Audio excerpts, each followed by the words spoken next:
I always forget it. Right. So welcome everyone.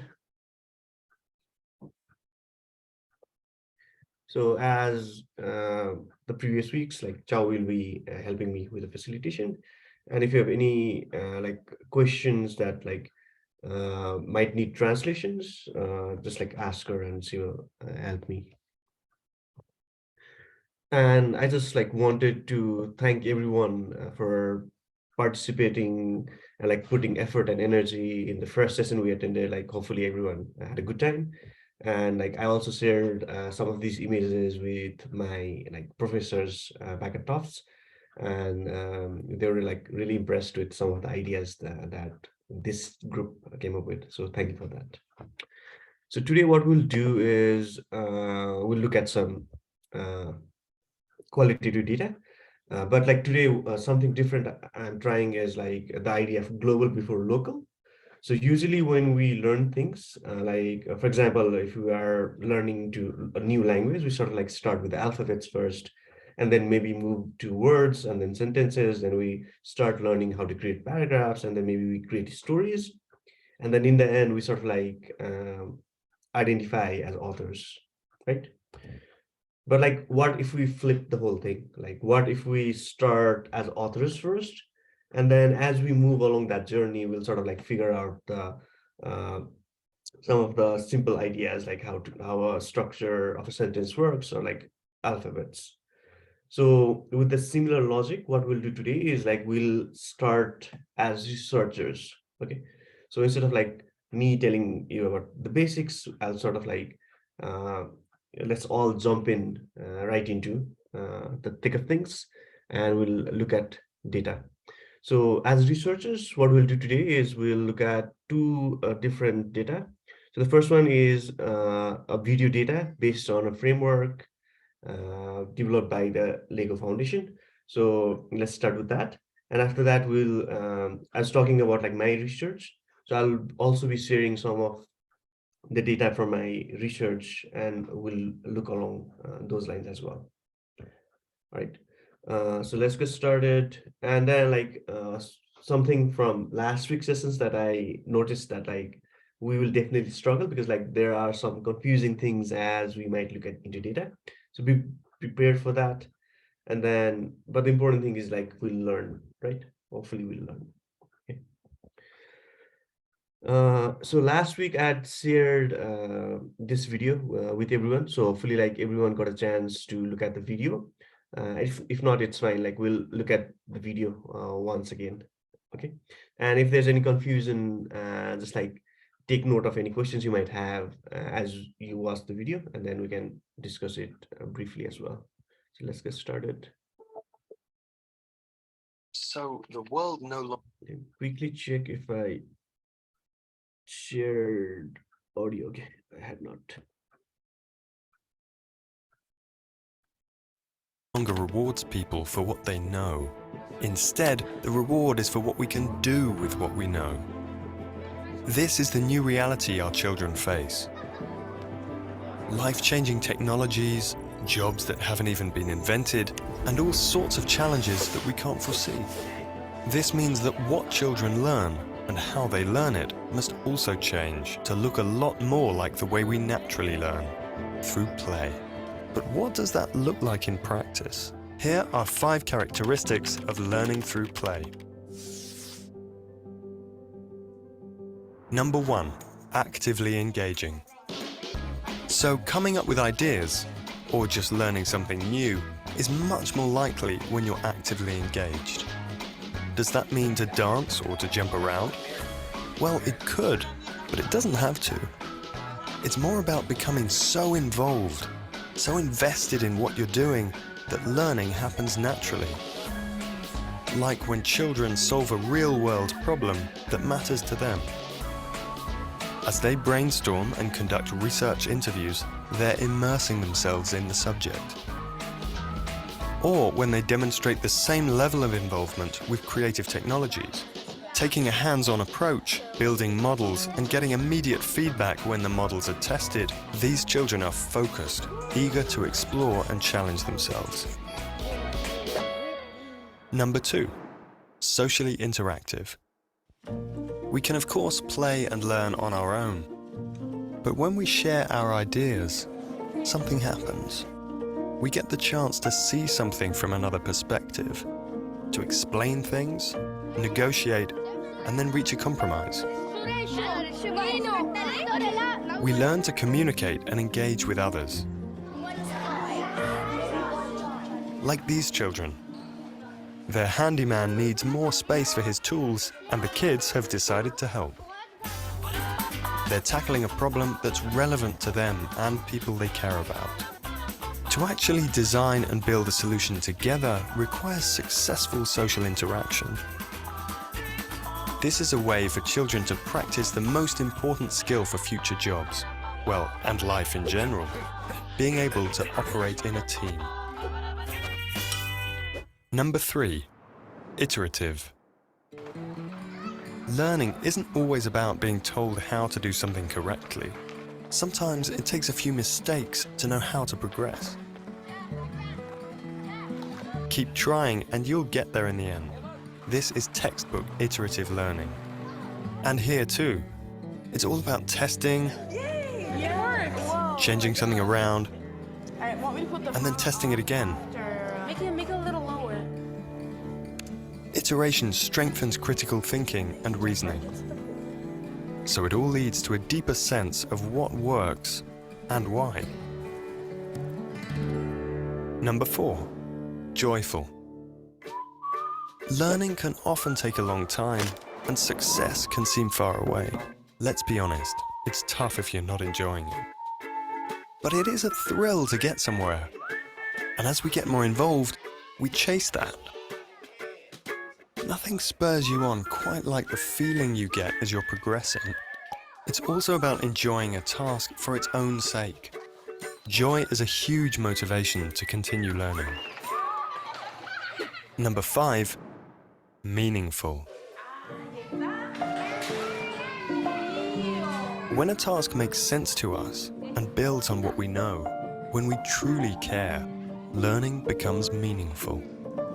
These children are going to remember how they went about solving the handyman's problem because it meant something to them.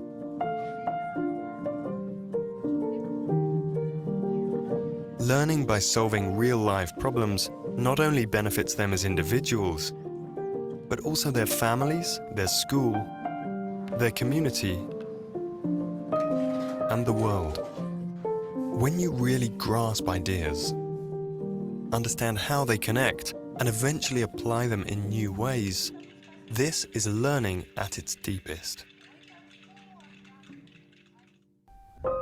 The world of today and tomorrow is one of challenges, but also tremendous opportunity. Gaining knowledge is one important step. Really, children need a deep understanding that allows them to apply their knowledge to different situations and then spark new ideas. This takes practice. Let's give children a chance. Let's build on how children learn through play.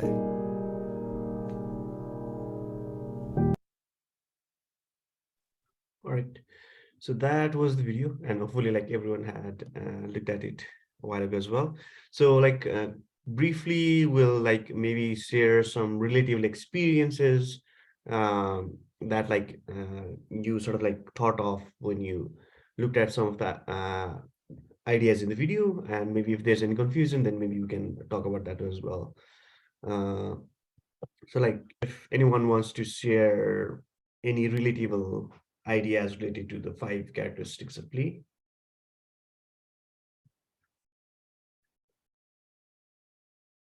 If you're comfortable like, typing on chat, that's also fine. Like you can type as well.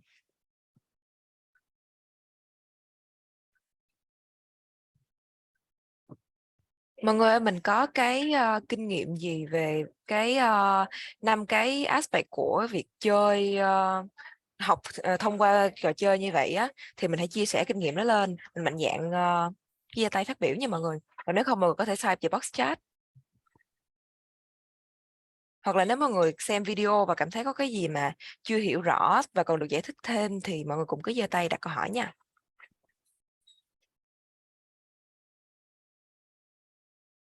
Ok, trong box chat chúng ta có từ bạn cái thông tin từ bạn Đức. Yeah, definitely. Like joy is really important. Anything else that people want to share? Maybe from their own learning experiences as children, or like even as participants in some of these sessions that we've been doing.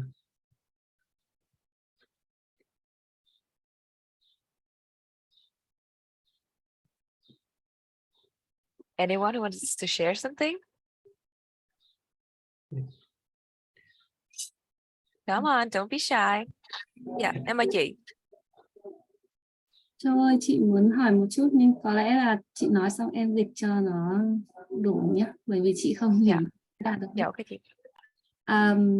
Tức là thông qua cái video vừa rồi ấy, thì mình thấy cái việc mà trẻ con chơi ấy, cũng chính là học. Cái quá trình chơi nó là cái rất là hoạt động rất là phổ biến và chủ đạo của trẻ em tuổi nhỏ, đặc biệt là cái lớp mầm non cho tới lớp 3, lớp 4. Thế thì thông qua cái hoạt động chơi này thì bao giờ cũng có một cái đánh thức hoặc là cái gây sự chú ý tò mò ấy, tức là làm cho học sinh ở cái bước khởi động thì để thu hút được về cái chủ đề của mình. Đấy. Và sau đó thì thông qua những cái nhiệm vụ thì các em sẽ được khám phá, được trải nghiệm bản thân, được thầy cô hướng dẫn.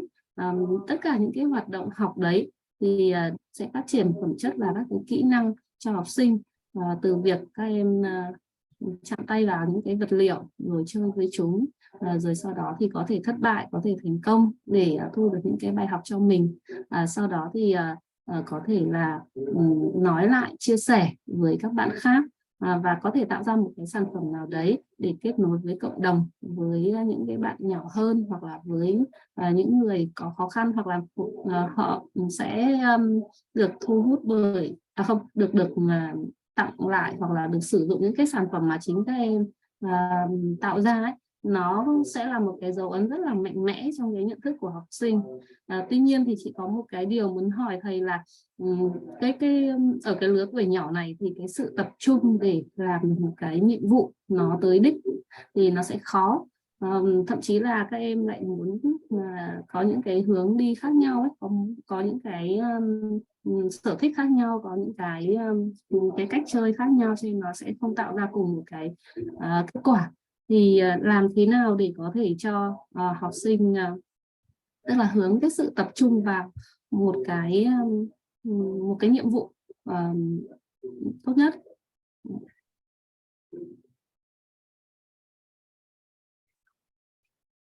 Dạ vâng, ok. Em sẽ tóm gọn cái câu hỏi của chị và em sẽ dịch lại cho thầy Deepesh. So Deepesh, Miss Hà was trying to say that she understands that playing is also learning. It's a great experience for children, especially chị có thể nói lại cho em là cái đặc biệt là có ích lợi cho các bạn trẻ ở tuổi bao nhiêu tới bao nhiêu không ạ? Chị nói. Cái cách học chơi qua chơi này thì nó từ nhỏ đến lớn, tức là từ lớp mầm non ấy cho tới cái lớp 3, lớp 4, lớp 5 thì Yeah, okay. học theo cái cách này. Yeah, so from kindergarten on to the end of elementary school. I'm sorry, is the noise outside kind of permeates in here, everyone? It's clear. All right, thank you. So yeah, basically what she was trying to say is that she understood that playing is learning for children, especially those from kindergarten to the end of the elementary school. It's also about hands-on experience while they make products and share them to people who might need them, sort of like that. And her main concern is that children's concentration are maybe not as profound as adults, and they may have different paths, different hobbies, and their playing methods are not the same. So it would not give out the same results as we expected. So Do we have any sort of method to help students concentrate in playing? Okay. So I guess like you're definitely right about like different children. I mean, like different sort of like ways of understanding things. So that's why I think like one of the characteristics is meaningful. I think that meaningful element sort of like if the children find something meaningful to their own experiences, I think like they will definitely spend more time on something. Okay. Yeah. So maybe now let's move on to the next section where we'll actually look at video data. So I'll be sharing a participant link.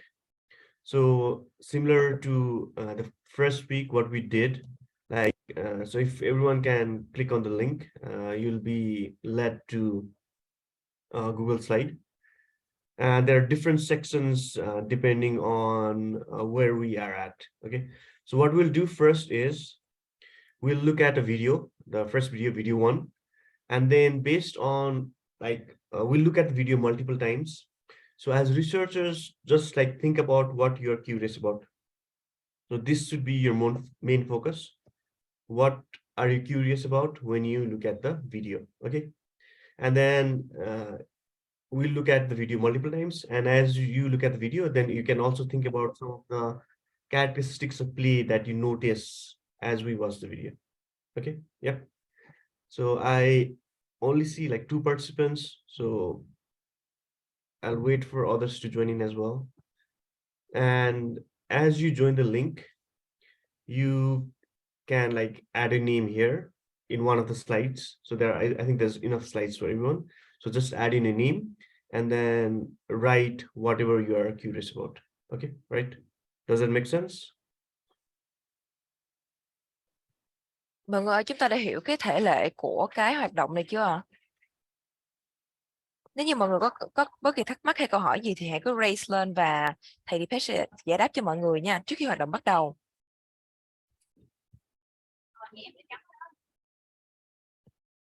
So I see there's no questions. So yeah, we can begin. Okay.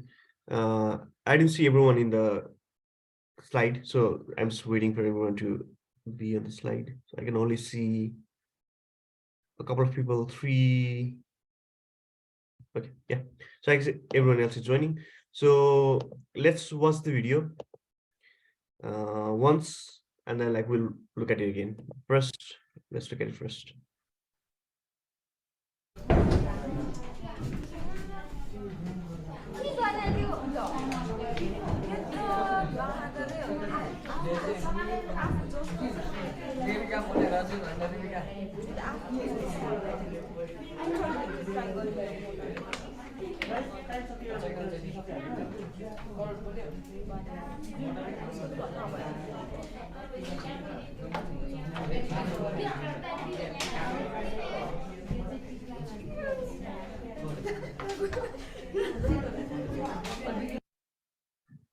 Okay, so let's watch it again and think about like what you're curious about when you look at this video.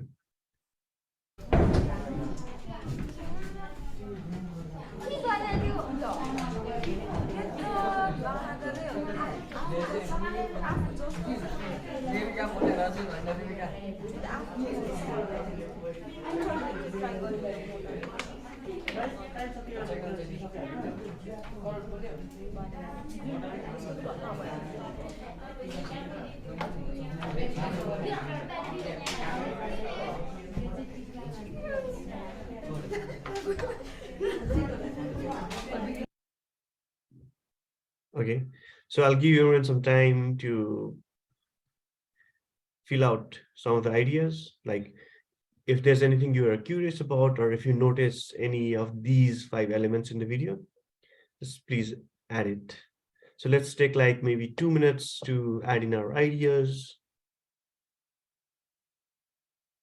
And you can always like look at the video yourselves as well. Dạ ok. Để giải thích thêm cho những bạn mới vào thì ở cái hoạt động này chúng ta sẽ xem video số 1 trong cái slide mà thầy Deepesh đã gửi trong Docs, mình xin phép gửi lại, thì chúng ta vào đó và xem, thì sau đó sẽ chỉ ra những cái khía cạnh, những cái cảm xúc, những cái hành động của các bạn trong video, là những hành động này thì nó khớp với 5 cái khía cạnh của việc học thông qua chơi.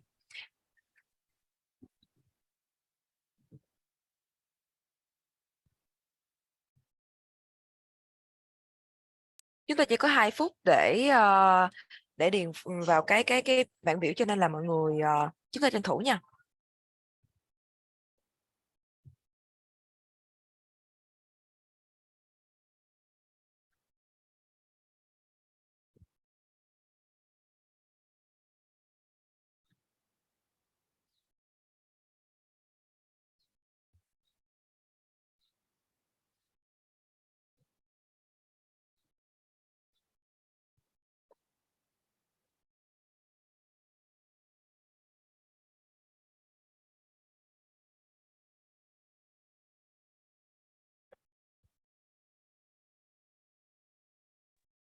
Đâu ơi, nhưng em vẫn chưa hiểu phải điền như thế nào ạ? Dạ, xin lỗi, bạn hỏi gì ạ? Hồi nãy cái mic của bạn hơi nhỏ. Em chưa biết phải điền như thế nào ấy ạ. Đúng rồi. Bạn vào cái slide, bạn có thấy cái slide của Em thầy em Deepesh? vào được rồi ạ. Dạ rồi, Nhưng mà ok, bây giờ mình sẽ hướng dẫn bạn ha. Bạn sẽ tìm cái slide, những cái slide từ 5 cho đến 19. Bạn sẽ điền tên của mình vào một trong những cái slide đó, cái name đó, bạn xóa cái name, bạn điền tên bạn vào. Bạn xem cái video và bạn thấy là những cái cảm xúc, những cái hành động cử chỉ, nét mặt, hoặc là cái gì đó của các bạn trẻ, ba bạn trẻ trong hình á, thì mình sẽ điền vào những cái nào mà nó khớp với lại cái 5 cái đặc tính của việc học thông qua chơi: joyful, actively engaging, iterative, meaningful và socially interactive. Bạn đã hiểu chưa? rồi ạ. Dạ, ok. So this is a really good start. So someone mentioned that like the students laugh a lot, and I guess like that sort of like maybe is a evidence that they're having fun. Okay, so this is a really good example. So similar to that, like if you notice anything else in the video, like just add as on the slide. Thì mọi người, thầy Deepesh đã đưa ra một cái câu hỏi mà có thể là cái chìa khóa để giúp các bạn crack được nói chung là một cái chìa khóa, đó là what are you curious about. Khi các bạn xem video, các bạn thấy tò mò về cái gì từ ở cách thể hiện của ba bạn trẻ này khi đang actively khi đang chủ động học trong lúc chơi, thì chúng ta hãy cứ điền vào nha.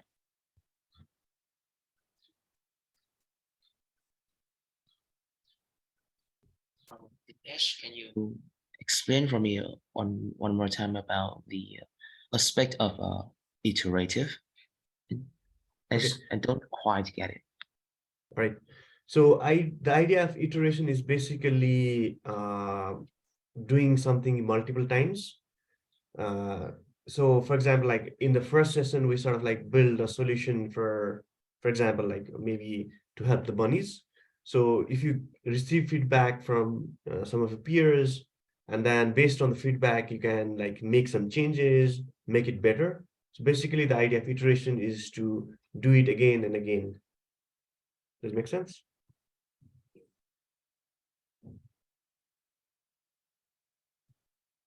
Bạn đã hiểu rõ cái khái niệm của iterative sau cái lời giải thích của thầy Deepesh chưa ạ? Mình hiểu rồi. Chắc là do Dạ mic vâng. hơi bé. Dạ, ok. Okay, he got it. Cool. Okay, so maybe let's quickly look at what people have been adding. So I'm glad to see a lot of like participants adding in their ideas. So I think like there's 10 of us, but I can only see 5 slides. So if anyone is still confused, please feel free to ask like each other's questions, or even like you can ask me if you're uncomfortable maybe asking questions, then you can type it on chat, or you can just like send a direct message to Charles and she can translate it. Okay. And like the 5 characteristics, like I want everyone to be socially interactive. Okay, so that's really important, because like learning is social. So please be engaged, please be involved. Okay, right? So let's quickly look at some of the ideas, and we'll look at a different video as well. So this is the first one. Some of the things might be confusing, but that's good. Confusion is always good. So we'll again get a chance to look at a different video, right? Okay, yeah. So I think like fun, sort of like because like the children are laughing, that's evident in some of the videos. So let's look at some other ideas as well. So assembling the model looks like a lot of fun, and they get excited to play. Okay, so you can see, so that's really good, right? As researchers, like we notice very simple things and minute details. So in the video, like this person sort of like noticed that the students were building a small model, and they're having fun as they build the models. They contact and interact with each other to be able to assemble the model together. Okay, so that's also even if you don't understand the language. So the video, in the video, the children are speaking Nepali, but even if you don't understand what they're actually saying, you can always like sort of like make sense that they are interacting socially.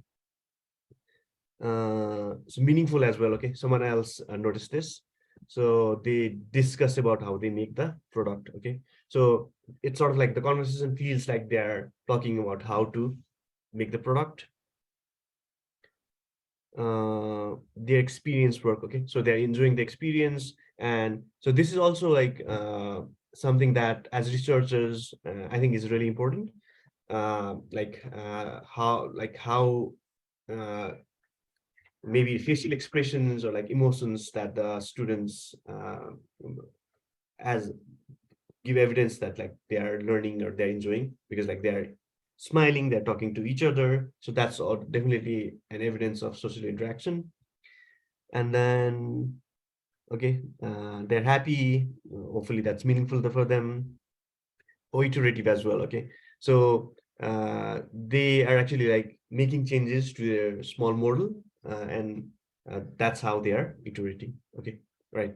So this was the first video we looked at as researchers. So what we'll do next is we'll move on to slides 21 and down. So we'll do the same thing. We'll look at a new video. This is a longer video, so you'll get a chance to observe the whole video multiple times as well. And we'll do the same thing. We'll talk about what we are curious about, and we'll add in the tables like whatever characteristics of play we notice. Okay, so same thing with a different video. Okay, all right, let's look at the video. Time starts now, right? Your time starts now. You can start. Come on.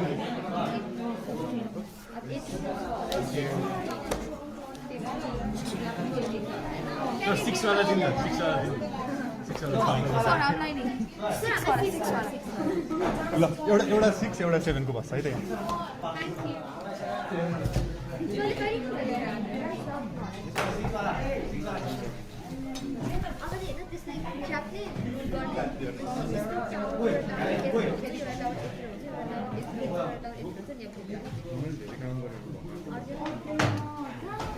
for your kindness.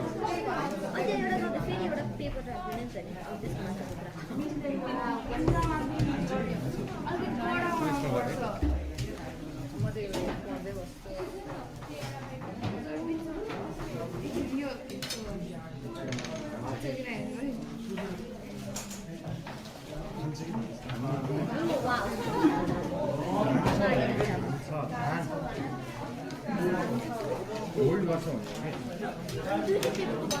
Scale this actually. 6 inches something.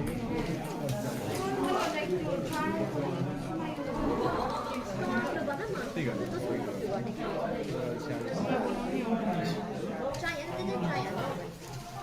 Yo 15 centimetre होला ए हो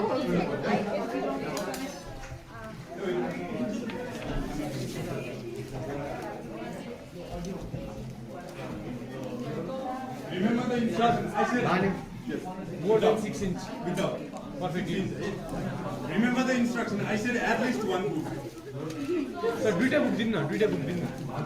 I said at least one book, right? Good job.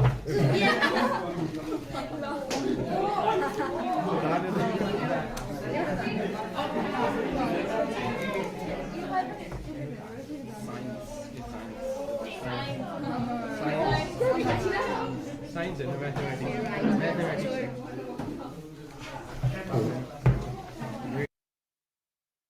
Okay, right. So let's look at the video again. And so in this video, like even if you don't understand the language, like there's subtitles, so you can follow that as well. And usually it might also be a good idea to, so for example, like there are 3 students. So maybe when you look at the video once, maybe focus on one student to sort of like uh, uh, narrow down your observations into one particular student. So as researchers, it might also be useful to like not look at all the thing at once, but like to focus on something narrowly, and then maybe you'll notice something different. Okay, right. So let's look at the video one more time. Time starts now, right? Your time starts now. You can start. Come on.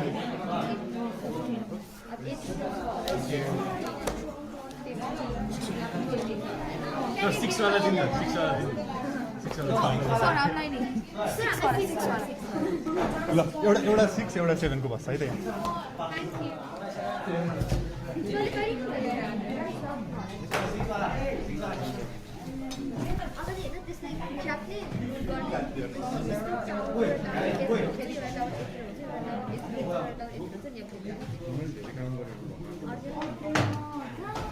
For your kindness.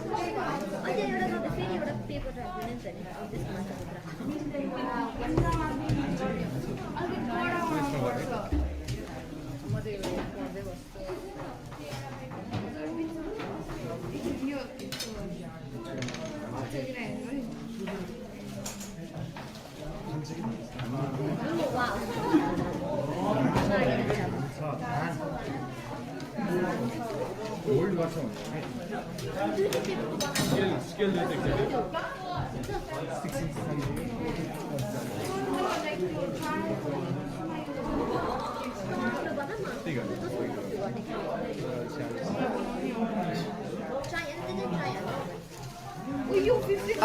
Hey Deepesh, I think the video is lagging and the frame kind of stopped. Okay, right. So Wait, how about we give the participants around 5 minutes and yeah, let them just watch the video.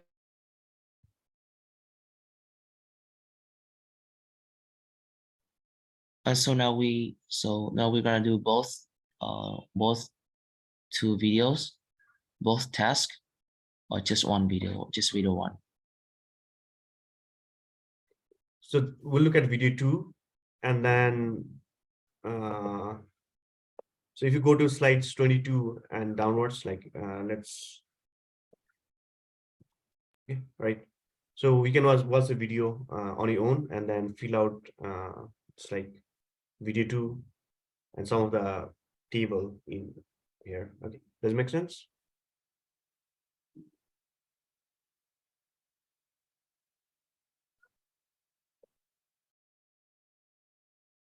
Mọi người ơi, mình còn thắc mắc gì không ạ? Nếu như mà thấy ok rồi thì mình sẽ tiếp tục nha. Alright, we can move along.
Mọi người ơi, hiện tại thì Minh Châu thấy là chỉ mới có khoảng vài bạn update cái slide, thì các bạn có còn thắc mắc hay là cái gì chưa hiểu không ạ?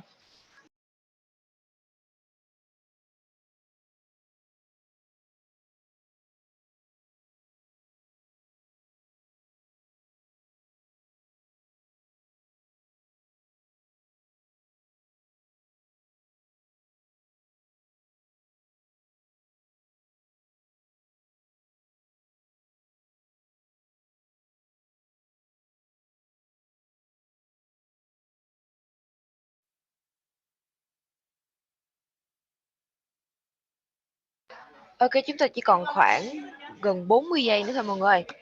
Cố lên, cố lên, cố lên.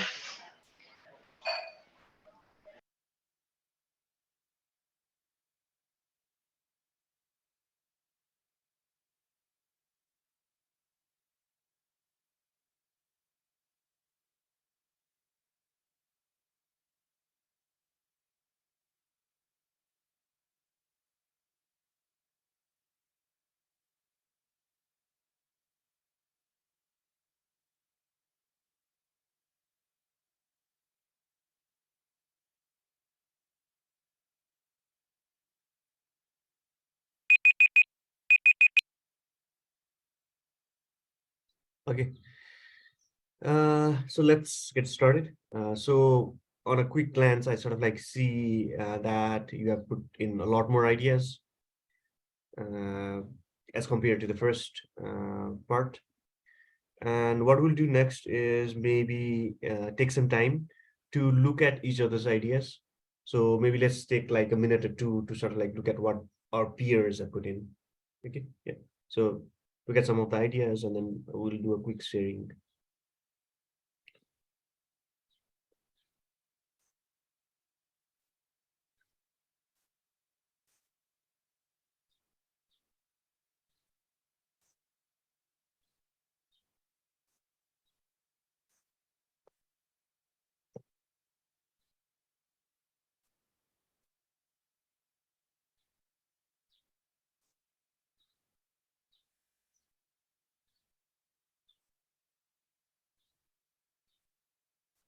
Mọi người ơi, bây giờ mình dành thời gian ra và check cái ý tưởng của các bạn khác nha.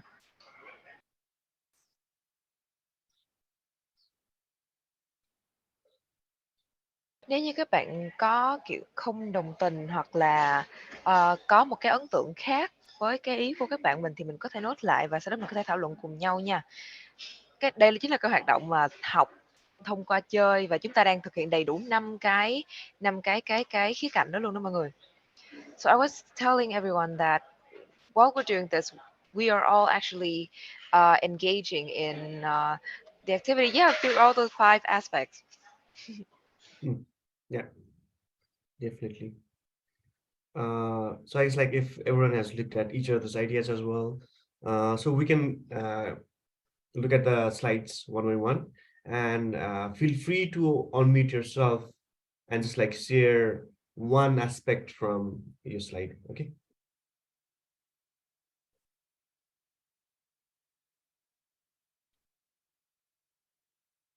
Ok mọi người, thì bây giờ mình sẽ chia sẻ một cái khía cạnh mà mình đã nốt được từ trong 5 cái khía cạnh này, từ trong cái slide mình đã nốt lại đó mọi người.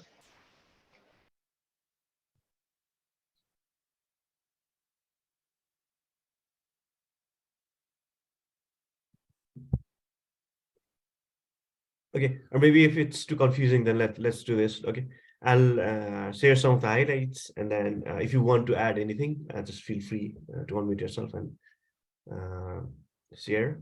From a researcher's perspective, I'm really glad that like you've been noticing a lot of ideas, so that's really good. And in this particular slide, like the socially interactive part, I'm glad that you noticed that the girls are actually like giving the advice to the boy to make the changes. So I think like that's a good observation. Okay, so let's move on.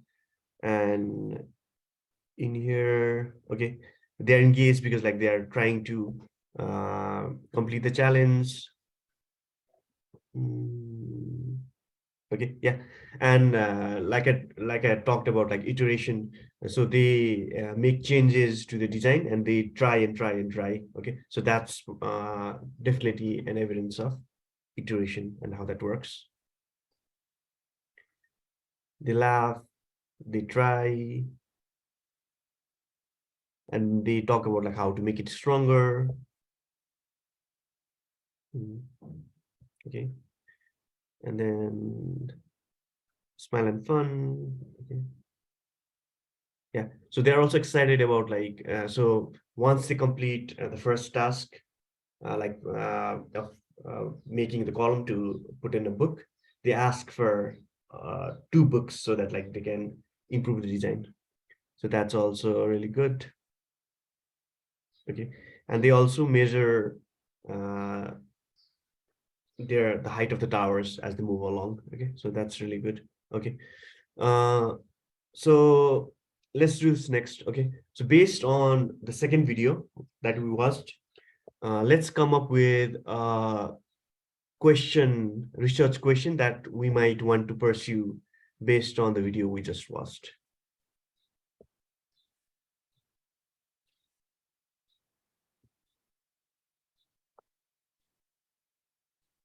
Excuse me, Deepesh, can you repeat the question you just asked because my signal was a little, yeah. Okay, so we just watched the video and we observed some of the data. So based on our observation, is there something you are curious about? And let's try to come up with a research question based on your curiosity.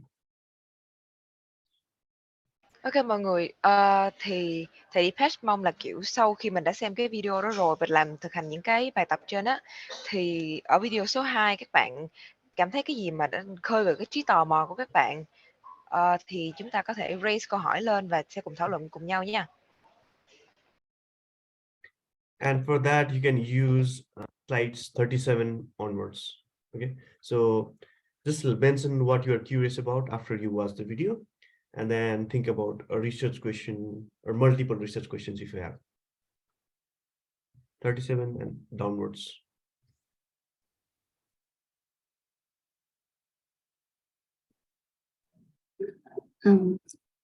Chị muốn hỏi thầy là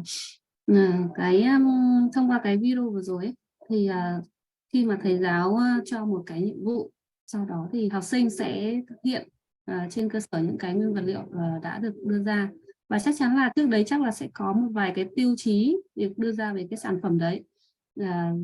Mình không nghe được cái đoạn đầu, nhưng có thể là thầy sẽ giao nhiệm vụ là các em hãy sử dụng một số lượng báo nhất định để có thể nâng một số quyển sách nhất định, và 6 quyển là nhiều nhất ở đấy, đúng không ạ? 6 quyển lên một cái độ cao nào đấy.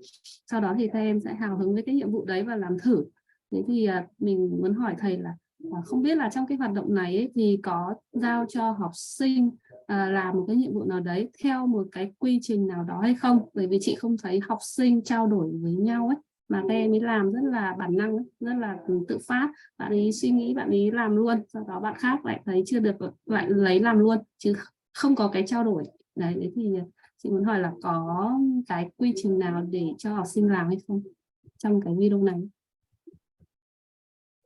Alright, so Deepesh, I would like to ask you, so as she observed in the second video, the students seem to just were just given the materials, and they have to execute the mission as to make the pillar stands. So she was wondering, were there any certain routine or method that the teacher was given, or they just let the students do it spontaneously? Okay. So in this particular class, like this was the first time that the teachers were meeting the students. This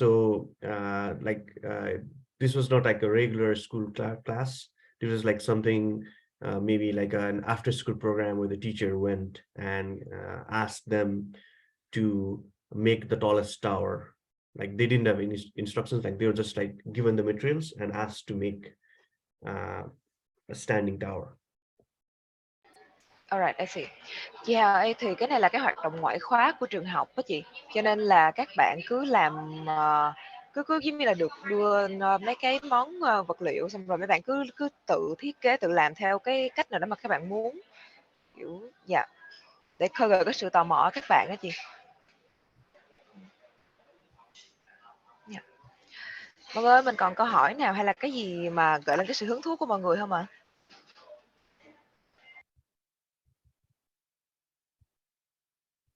Okay, so let's take like 2 minutes to complete this. So just like talk about what you are curious about and maybe a research question that might come out of your curiosity.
Okay, maybe first let's start with the curiosity. So if you just like put in what you're curious about after you watch the second video, I think that's fine.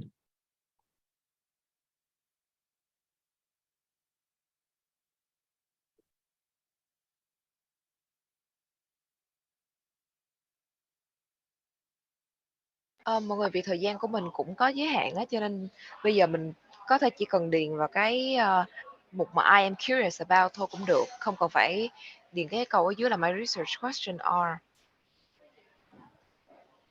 So Dipesh, how many seconds we have left for this fill in the blanks section? Uh, Actually, like the set time, so this was planned for the first hour.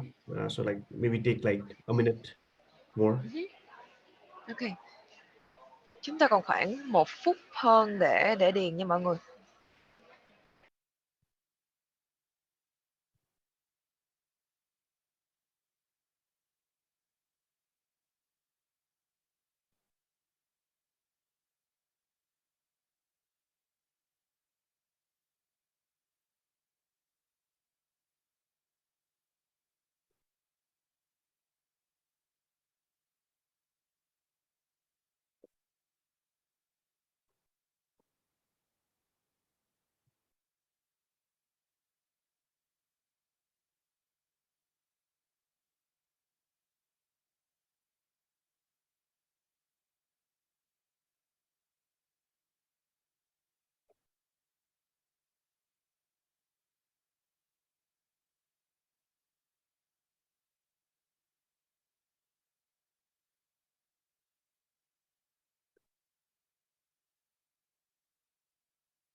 Okay, so let's quickly look at some of the ideas that we have here already. So So you're curious about the task the students are doing. Okay, yeah. And the research question in the video 2, the task is quite simple and not quite for teenagers. Like they are too old to do so. What can make this youngster dive so deep into the task? What do the tasks give to them? How does the task mean to the students? Okay, so these are good questions. And uh, to start with, I think like it makes sense if you focus on one question first, and then maybe like break the long question into smaller chunks so that it's easier if you want to pursue it. Okay. So you're curious about how to build tasks for students that are close to classroom lessons. Okay, so instead of like not just making something that's like separate from the class, like what they learn in the schools, like you sort of want to integrate maybe what they would actually learn. Okay, so it's a good curiosity.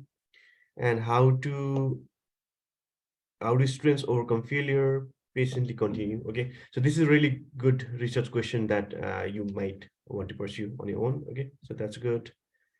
uh, so there seems to be a confusion about like why we're actually doing it. Okay, so maybe I can talk about that a bit as well. uh, how to choose a game for each activity. Okay, yeah.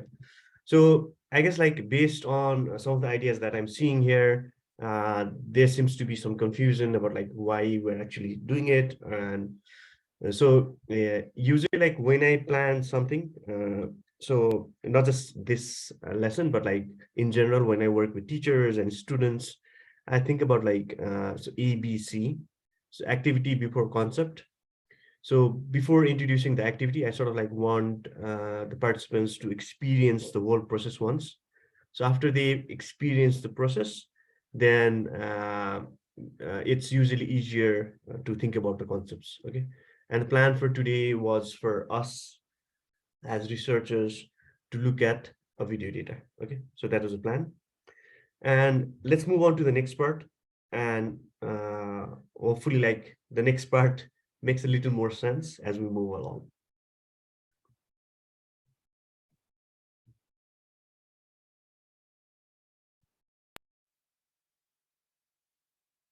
Okay, so in the next part, what we'll do is we'll look at a transcript. So I'll share the link to the transcript and link. Okay, so on the chat, I have shared a link to document.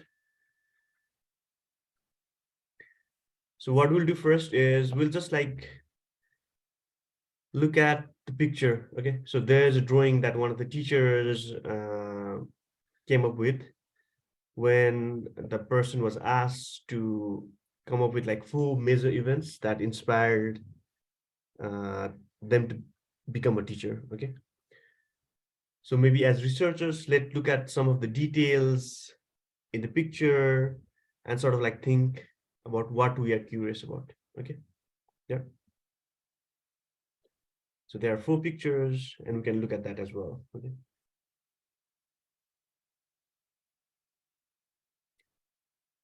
And if everyone's in the document, what we can do next is, so this is a technique that like is really useful as a qualitative researcher. So usually like when you interview people, there's like a recording. And if there's only a recording, like it might, so the recording, when you like go into a classroom, it's like really noisy. And it's usually best practice if you like record not just the video but also the audio. So this was a recorded video, and after that like I transcribed and translated the video. So this conversation I had with the teacher, like I sort of like translated the whole conversation, and I prepared this document. And if you notice, like on the left side there's like line numbers. So it's usually useful to talk about like some idea by pointing it to the line number. So instead of just like us saying what the participants have meant, So we need to give clear evidence of how we are supporting our claims. Okay. So do you want to say something like, or maybe translate part of it? All right, I'm gonna need around like 30 seconds to skim this to get like the gist of it. No, I just like meant that why it's useful to have like line numbers and uh, have something in writing, not just like audio or video. All right.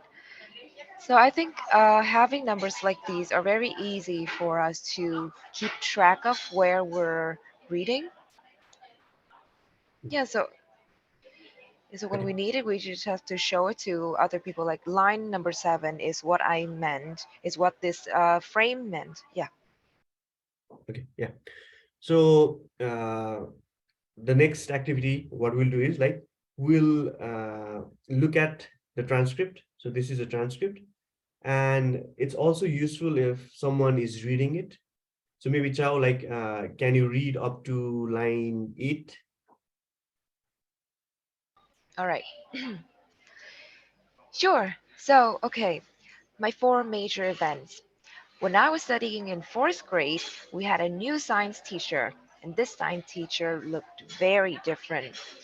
At that time, there was this Bollywood movie called Terenam, and had the Terenam hairstyle, like Salman Khan. He used to wear sandals that had Velcro. I had never seen such a type of teacher in my whole life. But by the time class was over, the whole class, not just me, was in awe. After that, our science learning or our perspective of what a teacher is like changed for our class for the next 5 years that he worked with us. Up to line 7, right? All right, thanks. Okay. So just by looking at this set of transcript, okay. So the first section. So is there anything you're curious about just by looking at this?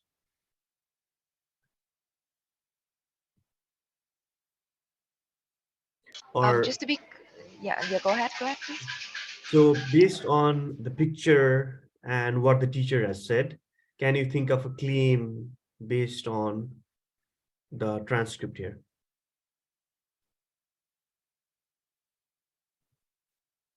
Mọi người, I yeah, go. think I think the line from number 1 to number 8 is interpreted into the first picture of your drawings. Yeah. So the first picture, like the explanation of the first picture you see here. Okay, yeah, definitely. And do you like maybe is there anything relatable to this teacher's experience or something that you are curious about just by reading this?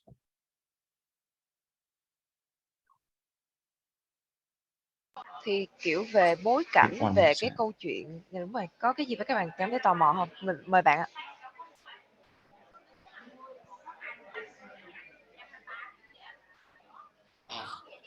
I'm curious about the way the teacher affect to you. The teacher that looks like the character from the Bollywood movie. Okay, yeah, right. So let's move on. Okay, so Chao, maybe starting like from line 7 again, like let's read the whole thing. All right. The whole thing. Okay. Yeah. I think from then it sort of got implanted that teachers are so cool. After that, when I was in grade 9, I used to have this fantastic dream of mine that I used to fantasize that one day I'll become a professor and give lectures at university. But then I grew up over it pretty soon. But I still wanted to become a teacher. It stayed with me. And in 2013, I actually started teaching. I first started teaching maths. At that time, based on the fact that I had been giving tuition lessons to kids near my house, I thought I was qualified to teach at a school. But that's when I started realizing that it was a lot tougher than that. Like, that's not what teaching is actually. After that, there was this phase. In the picture, I have question marks and tears flowing out of my eyes. I meet stickman figures. So, yeah, I started getting really confused and I was frustrated to a point. But then I chose growth and I wanted to grow as a teacher and I started looking for opportunities to grow. And I met mentors and friends who were really cool and teachers and we worked together and at the moment by the time the community was over, I've even thought the circumstances yeah, even thought the circumstances were very dire and the situation was weird. But still, as a teacher, I felt the strongest and at that moment, I think here I've depicted Power Rangers, siêu nhân đó mọi người, Green Rangers and I'm the Red Rangers and Blue Ranger. We're th- we three friends are trying to do something in education and we've been doing teacher training. So the community that I have with my friends inspired me, and I'm ready to do whatever it takes. And I've built my teaching muscles. Okay, right. Thank you. So we read the whole thing. So based on like looking at the pictures and the transcript here, so let's like comment so uh, on anything we might be curious about, or you can highlight it. So let's take like maybe 3 minutes to go through each of the lines and then add in our ideas, maybe something we're curious about or something we have a question about, or maybe a claim that you can make. Okay, all right? Ok mọi người, để mình xin phép lặp lại lời của thầy Deepesh thì chúng ta sẽ có 3 phút để lướt lại cái bài này và bôi highlight rồi comment vô bất kỳ cái ý tưởng nào mà mọi người cảm thấy kiểu hứng thú hay là tò mò. Ờ, vậy đó mọi người. Nếu như có bất kỳ thắc mắc gì thì mình hãy voice mình hãy lên tiếng nha để thầy Deepesh và mình có thể hỗ trợ mọi người kịp thời.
So add in comments and curiosities.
Okay, right.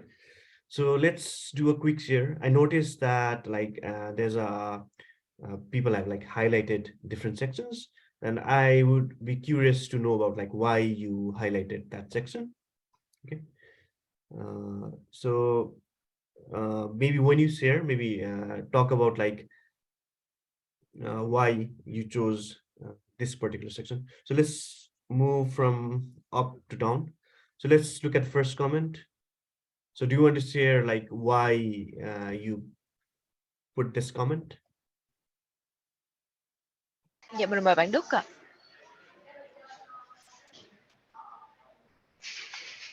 Oh, you want?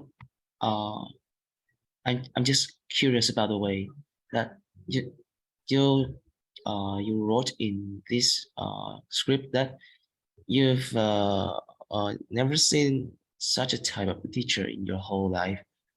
Like the teacher was walked like the teacher walked straight from the Bollywood movie, but why did that teacher put the whole class in awe? Why was your class uh our why did your class all feel the same way? Okay, yeah. So that's definitely a good question to pursue. So maybe as a researchers, what you do is like in the next interview. So this was the first interview. So maybe in the next interview, you could like ask clarifying question to that teacher about like what he actually meant. Okay, yeah. So that's a good observation. Uh, I think this is similar to the previous idea. Uh, okay, so what about this, the one on the orange? Can you see Mọi it? người ai ai đã bôi cái highlight màu cam gì ạ?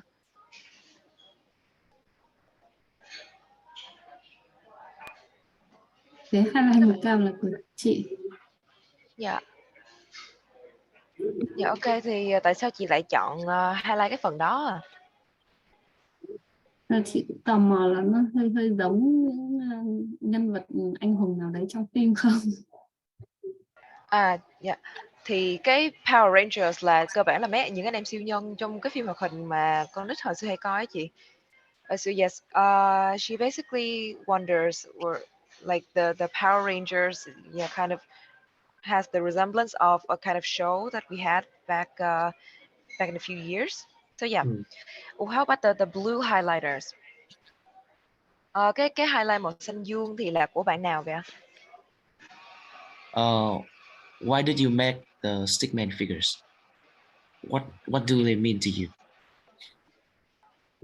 Okay, so definitely like in the second question, like in the second interview, you could always go back and ask the teacher like what he actually meant. Okay, yeah. So these are good first observations. And so based on these ideas, like can anyone sort of like think of a claim that they could make based on these ideas?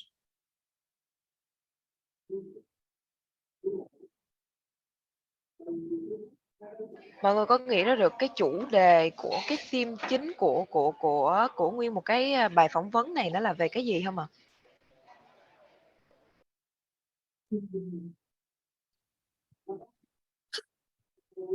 Or maybe not even a claim, like something like a research question that you might want to pursue. Hoặc là bất kỳ câu hỏi nào gọi là again vẫn là cái concept là các bạn tò mò về cái gì, điều gì ở trong từ cái bài này á. This maybe how is science teacher look like?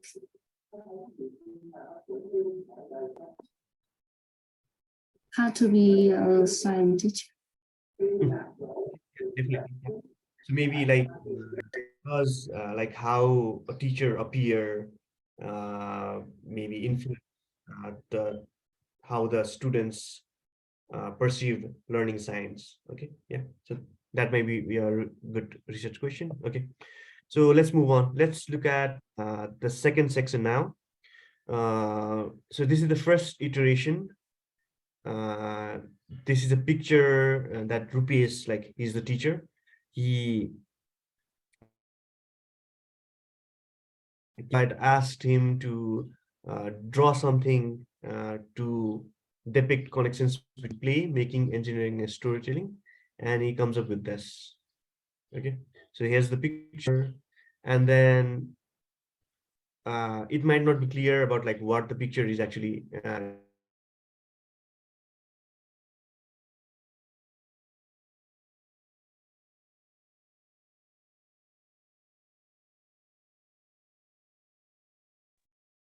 Sorry, I got disconnected. I don't know. It happened last week as well.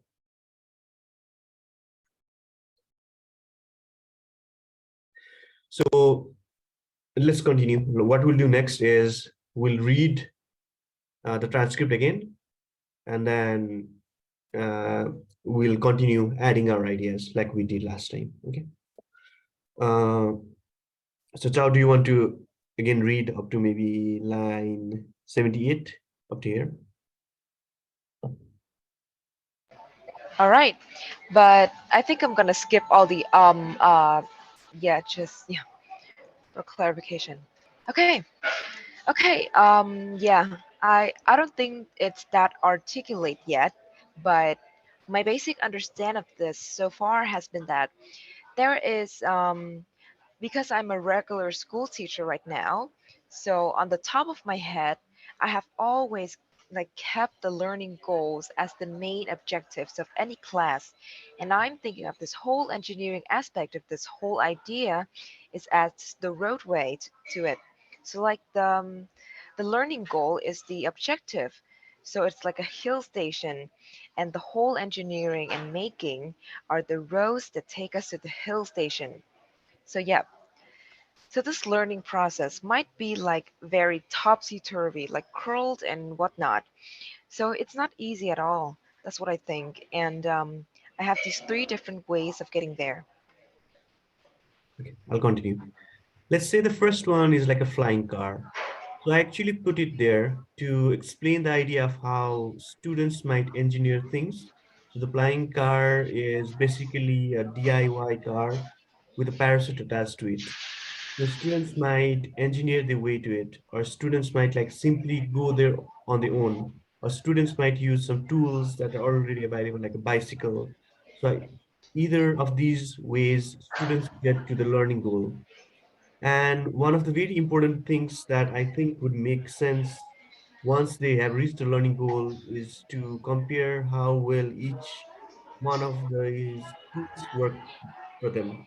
And that is where, in some ways, gamification ideas, gamification and play would come in. And also a big amount of reflection in learning would come in. So this is how I basically picture it. So I picture learning goal as hill station and learning process as like a road that leads to the hill station, and play making engineering as different tools that we use to get there. Okay. So we looked at the picture, we read the transcript. So like the previous activity, what we'll do next is we'll add in our ideas, or like we'll highlight the ideas as we go along. Let's again take like 3 minutes to do the same thing.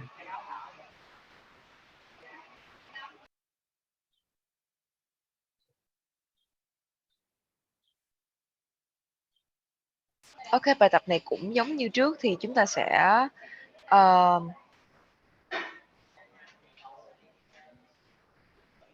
chúng ta cũng sẽ highlight những cái ý mà chúng ta thấy là quan trọng, những cái gì có thể là confusion, kiểu chưa hiểu, hoặc là những cái gì đó mà khơi gợi những cái câu hỏi trong trong bạn.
And it's usually a good practice if you just like not just highlight it, but also add a comment.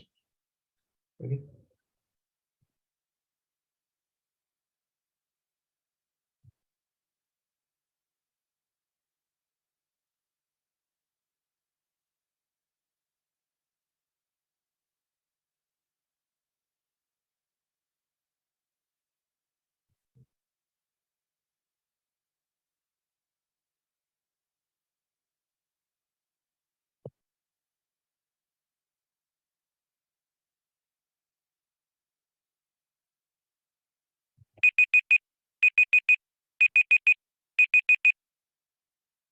Okay. Right.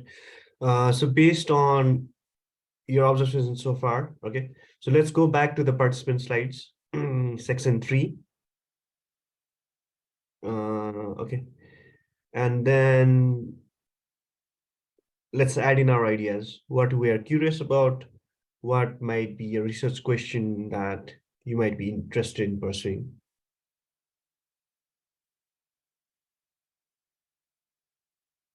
Let's again take maybe 2 minutes to do this.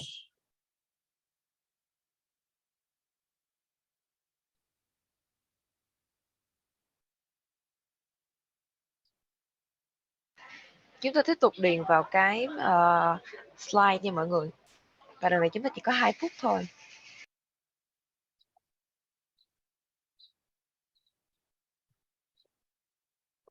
Thì nếu như nãy giờ mọi người có bất kỳ cái trở ngại hoặc là thắc mắc nào thì mọi người đừng ngại và cứ raise câu hỏi lên nha.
Okay, so maybe it seems like it might be difficult to actually like come up with a research question. So just adding like what you're curious about is enough. Okay, so focus on the first part based on what we just read, what the teacher like Rupesh talked about. Uh, if you have any curiosities, so for instance, like there's a comment that says like, so how did he come up with 3 different ways to reach the goal? Okay, yeah. So if you have any wonderings or any questions, you can add that as well.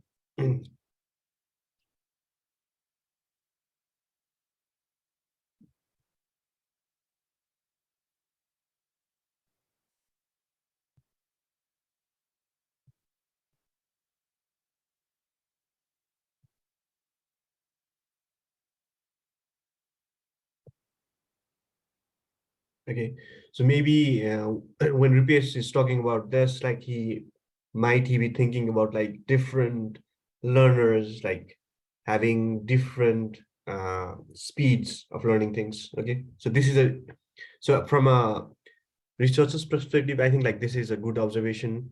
So usually it's useful if you ask a follow-up question in the second interview. Okay.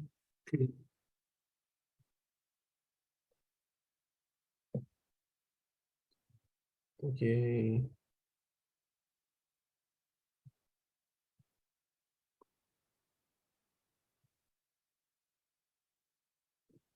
So it seems like I didn't see much involvement in this slides. So maybe let's look at some of the ideas first, and then we can go back. Okay. So can someone share about the blue highlight? Why they chose to highlight this section in particular?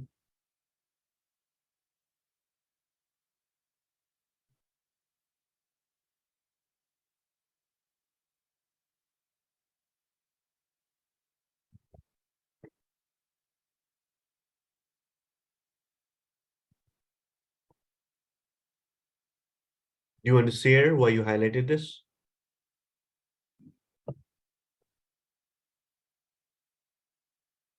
Okay.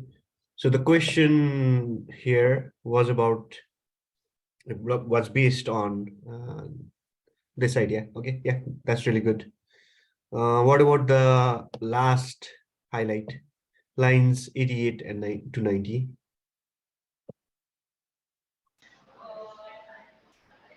Ở cái phần highlight, đổi màu chữ ở dưới là, do bạn nào vậy?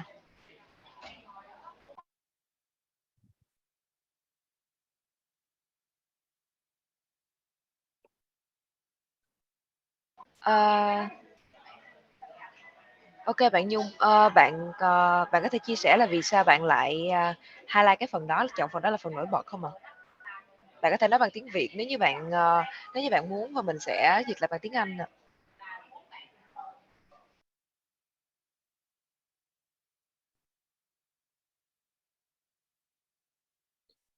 Or maybe if you just want to highlight that, like it sort of like explains what's in the picture. So when you just look at the picture, it might not be clear, but once you read the explanation, maybe that adds more clarity. Okay.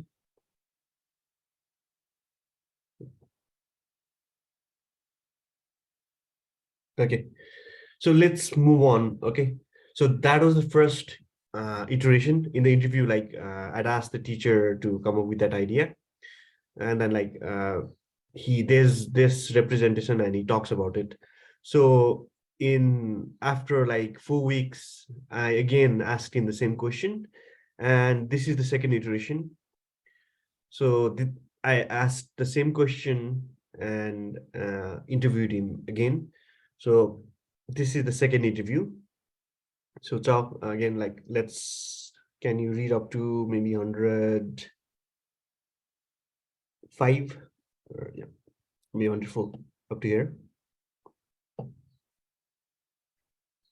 Wait, okay, I saw it. Okay, so now just thinking about whether or not I will change what I thought about the connections between play, making, and storytelling. And I just like, this is the first thought that comes to my head when I think about it right now. So I would keep play. It's not the center, but with the reason I would put play towards the center is because it generally keeps coming back to the learning process here and there, like in some way or the other. So, like if I'm storytelling, I often like the storytelling leads up to a play concept, and then making something. The making also leads up like a play idea, or like some play can lead up to the making activity as well. And so essentially, the play element is always coming there in the lesson, in the activity, and then the storytelling. Yeah. So I think, oh, I should just stop right here. Go on, yeah, Yeah. up to 104. All right. And the storytelling, yeah. So I think storytelling fuels the making process. So storytelling works as the engaging part for us to start a new lesson, and it just fuels the making process. And then if we focus on the making portion, if we focus, if you make the making process, be a little focused and start thinking about solutions that we get onto the engineering aspect of things. So that's how I imagine the connections, and students can also come back from making to storytelling often. And this is like an important part of our assessment procedures where students make the project and they talk about it and they talk about the process of making. It's so like, this is like what we call it, like a flying object that it has a direction, so it's headed towards this learning and discovery. So I put learning and discovery together here because I feel like if it happens in science classroom, getting setting, if a teachers guiding it, often like a guide, it's often be guided through this learning standards. And if somebody is like, if students are doing this on their own, or even if we are doing this now uh, own, this is some sort of discovery of knowledge, or this happening through this process. So that's why I put it like always has this direction of like learning and discovering. Okay, so let's again take like maybe 3 to 4 minutes to look at the picture carefully, and then read what Rupesh has talked about, and then add comments into like whatever we find interesting, confusing, something we'd want to learn more about.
And if you can like add in comments, not just like highlight it. So usually if you add comments, then it's like it will be useful later, so you can like others can see your thinking as well.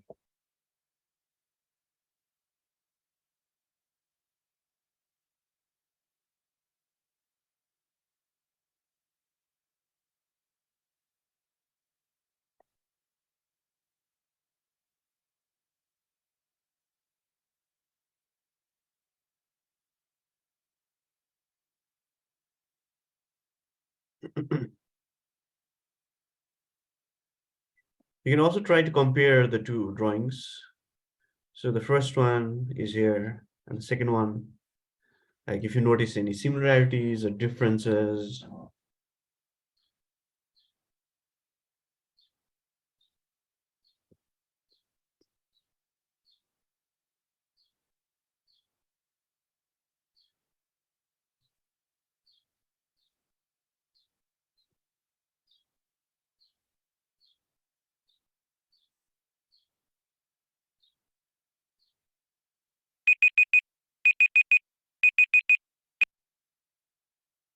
Okay, yeah.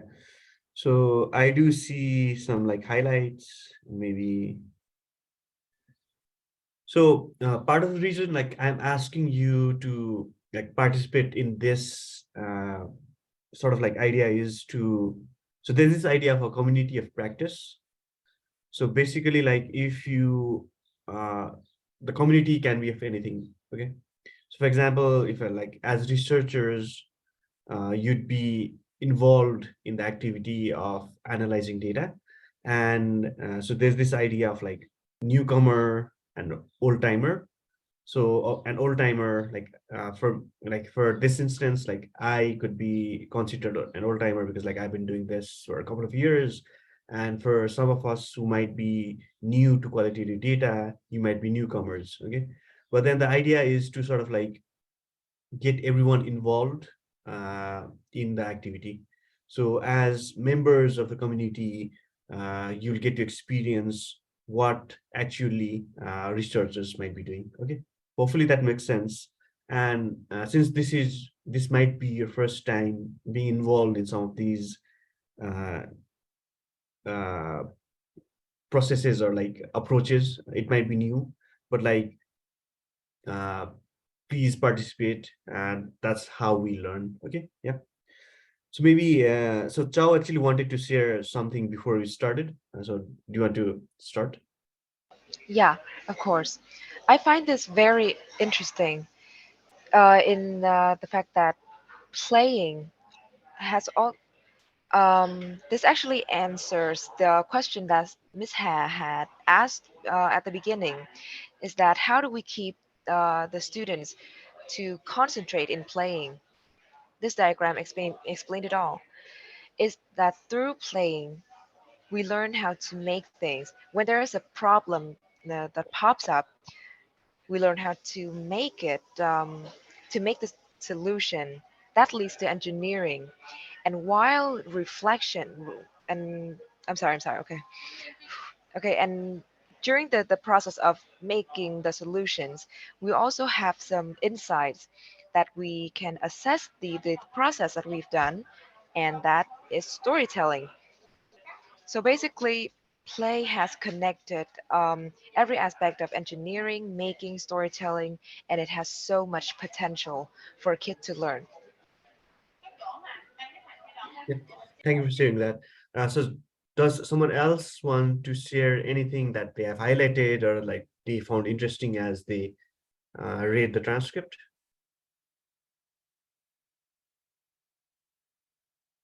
So we could talk about the blue highlight. Bạn nào đã dùng highlight xanh dương gì có phải bạn Đức không ạ? Yes, I highlight it just because I simply like that idea.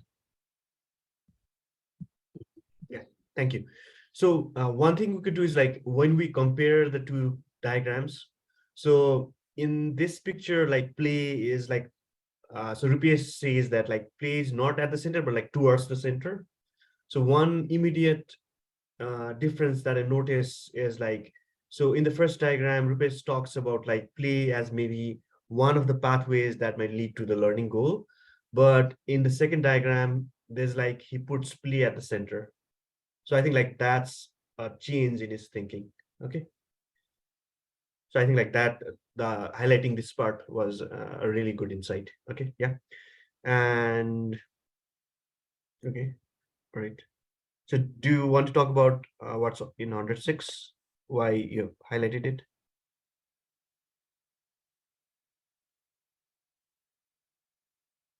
So there's a comment, what does the assessment processing? Okay. So maybe this might be a question that you could ask Rupesh in the third interview. So usually like iteration also is useful as researchers. So you can interview the same teacher again and again. Okay. Yeah. Uh, so these were the two ideas that I wanted you to look at. And I'll quickly share like my own analysis so far of the interview data. So I am like sort of like in between thinking about Rupesh's idea. So this was the research question I started with. What relationships do Nepali teachers construct and express among play, making, engineering, and storytelling? So this is the research question I had. And based on this, like here are some of my initial analysis. So if you look at the first iteration, so just by looking at the first iteration, you can, I've highlighted some of the ideas. So if you look at line 75 and 77, this learning process might be very topsy-turvy, like curled and whatnot. So it's not easy at all. That's what I think. And I have these three different ways of getting there. So based on that, I sort of like think that Rupesh imagines like there are multiple pathways to reach the same learning goal. Okay. And this perspective is like quite different from what's prevalent in Nepal, because like the teachers mostly focus on one single correct answer. And this is different because like he's thinking about multiple ways of learning. And his approach also seems to offer students choices. So usually in a science or math classroom, there's like a set way of learning things, like there's instructions that the students are supposed to follow. But Rupesh like seems to think like also give choices to the students. And this is also different from like what's prevalent. And when you look at this approach, it's like a linear bottom to top approach. So the idea is sort of to like Rupesh maybe imagines like learning goal is the final objective, and like there's something that starts from the bottom and then reaches the top. And the idea of a hill station also like leads toward that. Okay, yeah. And when you think about play, it seems like Rupesh only thinks about play as like a way of comparing the different learning approaches, and maybe he thinks about like play a bit narrowly as he thinks about or compares it to a gaming or gamifying experience. Okay, so based on the first interview, like this was my analysis. So in the second iteration, okay, so if we compare to two iterations, the first thing we notice is like the change in representations. So in the second one, he is using arrows, right? So in the first one, like it's just a road and some pictures. And in the second one, he thinks about the arrows. So the arrows are important because like I'd asked him to think about the relationships. So the arrows sort of like give us more insight into what he might be thinking about the relationships. Okay. So that's important. And this also seems like when you compare the two approaches, it seems like there's like a shift from like a linear bottom to top approach to a more non-linear relational approach. Okay. So those are the two differences I've been noticing. Yeah. And this might possibly be because like he has like because the interviews were 4 weeks apart, maybe he spent some more time thinking about these ideas, and also because like he shared this idea to the teacher community. Okay, yeah. So this might be one possible reason. And in the second interview, like I also highlighted some ideas in the board. So based on those ideas, here are some of my insights. So there's like a shift in Rupesh's thinking. So he talks, yeah, like in the first interview he talks about like learning being directed towards a learning goal, but now in the second iteration, maybe like Chow mentioned as well, like he thinks that like learning is not directed, but like not directed by the teacher, but it's self-directed and it's exploratory. Okay, yeah. And then the centrality of play, I'd already mentioned that as well. So in the first interview, he only thinks about like play narrowly, but like in the second interview, he puts play at the center. So I think like these sort of like ideas influenced how he was thinking about play, making, storytelling, and engineering. Okay, yeah. So based on these reflections, uh, I think that reflections are useful tools for teachers to make sense of their own evolving ideas. And not just for them, but like it's also useful in making that visible to researchers and the peers and members in the teaching community. Okay. So these have been my analysis so far based on the two interview data and the pictures. Okay. Yeah. Hopefully it makes sense to everyone else as well. Okay. Yeah. So we're almost towards the end. I guess like we have only 5 minutes.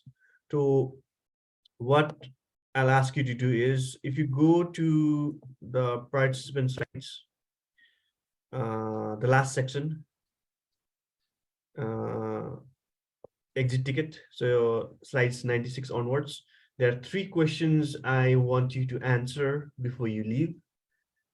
So there are 3 questions. Please answer all the questions before you leave. Especially the third question, because like it would be useful for me to refine this session, or like when I try to facilitate a similar session for other participants, it will be useful for me. Okay, so please take some time to do that. And while we wait, like I can also stick around for like maybe 5-10 minutes. If you have any questions, I can answer that as well.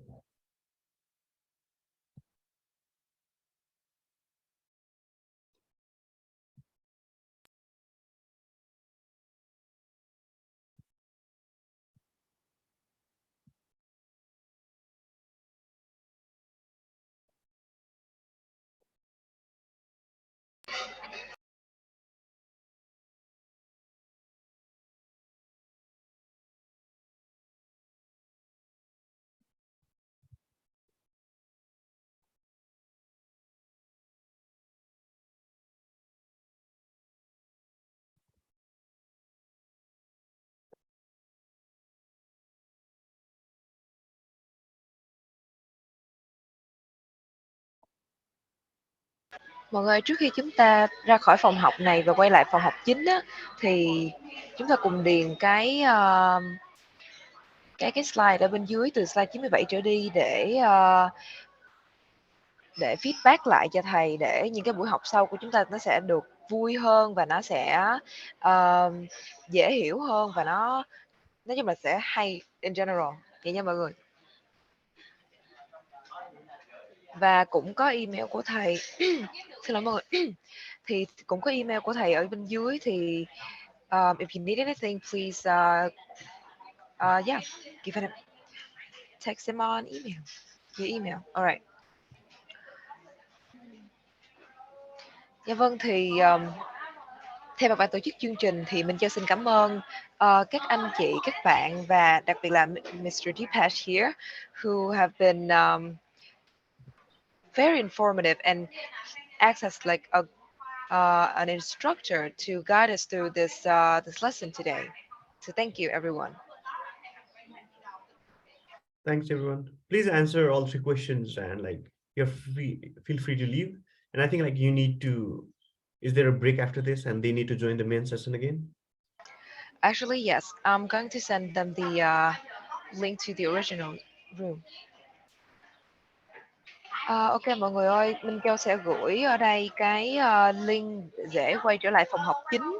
Thì chúng ta sẽ có một cái khoảng thời gian đi nghỉ trưa từ giờ cho đến 12 giờ 30 thì chúng ta sẽ quay trở lại phòng học chính. Thì trước khi chúng ta quay lại phòng thì mọi người nhớ điền những cái thông tin ở trên slide, và chúng ta sẽ gặp lại ở phòng học chính vào khoảng 12 giờ 30 ạ. Xin cảm ơn mọi người.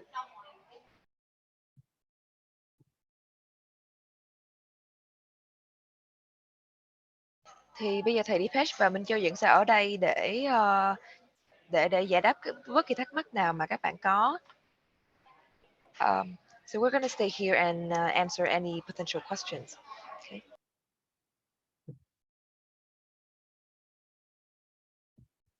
So if you have any questions or like any general like ideas you want to share, or any confusion you had. So in the when we did it last week, like there was a lot of confusion, and hopefully this was less confusing. Like I can understand there was still confusion, but like yeah.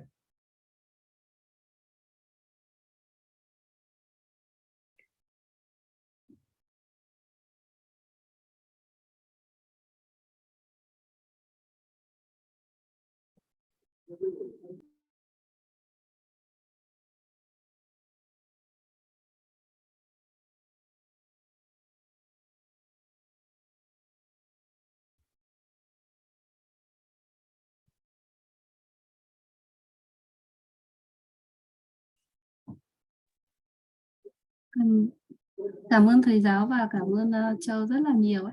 Nội dung của cái bài ngày hôm nay nó cũng là một cái con đường tiếp cận giáo dục cho theo một cái cách khác, học qua chơi cho trẻ em ấy. Nó rất là hữu ích. Tuy nhiên thì cái khoảng thời gian thì mình đọc lướt quét nó cũng hơi ngắn, thế cho nên là có thể là chưa trao đổi được kỹ. Cũng có rất nhiều những cái ví dụ và cũng có mở ra những cái giống như thầy nói, nó là những cái con đường. Mọi khi thì mình có thể là đi bộ hay taxi, nhưng bây giờ thì mình có thể đi bằng khinh khí cầu. Có những cái mà có lẽ là phải thông qua trải nghiệm thì có thể có những cái thắc mắc thì mình sẽ gửi xin phép được gửi qua email cho thầy sau. Còn ngày hôm nay thì nhóm sẽ theo dõi kỹ hơn và có thể là buổi chiều và sau khi mà có thể đọc hiểu kỹ hơn thì mình sẽ xin phản hồi sau. Cảm ơn thầy rất là nhiều. Yeah, okay. So the gist of what she was saying is she really appreciates today's lesson, and she would hope that there would be more opportunities for her to read more materials, to dive deeper into the like the concept that we're doing right now, that we're studying right now. Mm. Yeah, that's great. And like maybe I can also share some papers like later that might be interesting for others to read as well. And if anyone is like interested, particularly in doing like research related to education or like engineering education, then just feel free to just like send me an email. Mình xin hỏi một câu là thầy có nói là những cái hoạt động này thì yếu là học ở bên giờ ngoại khóa. Vậy thì ở đất nước của thầy, các cái lớp học mà học theo STEM thì có bao nhiêu % thì sẽ được đưa những cái hoạt động mà thầy vừa giới thiệu ở trong những cái giờ học chính thức, ví dụ như là qua kể chuyện, qua hands-on. Yeah, okay. So Dipesh, Miss Howe was asking you that in Nepal, how many percent of classes that are currently being taught in the STEM method, how many percentage of them, how many percentage of the lessons that were integrated with play activities like today, like we're doing today? Hmm. Okay, so I actually don't know the actual statistics because like so usually like so in Nepal like there's like public school and there's like private schools, and then the gap between like the public schools and private schools might be uh, a lot, depending on where the location is. So I'm in Kathmandu, so the most of my work that I've been doing is in and around Kathmandu. Yeah. So if you go towards like remote villages, then the experiences might be totally different from what's around city area like Kathmandu. Okay. So but what I'll tell is like we've been working with around 60 schools in and around Kathmandu, and based on that, like we've been implementing some of our ideas with around like 4,000 students. So we've been doing that. And so the event I was talking about that last week, I attended like, so it's called Playful Engineering Based Learning, Pebble.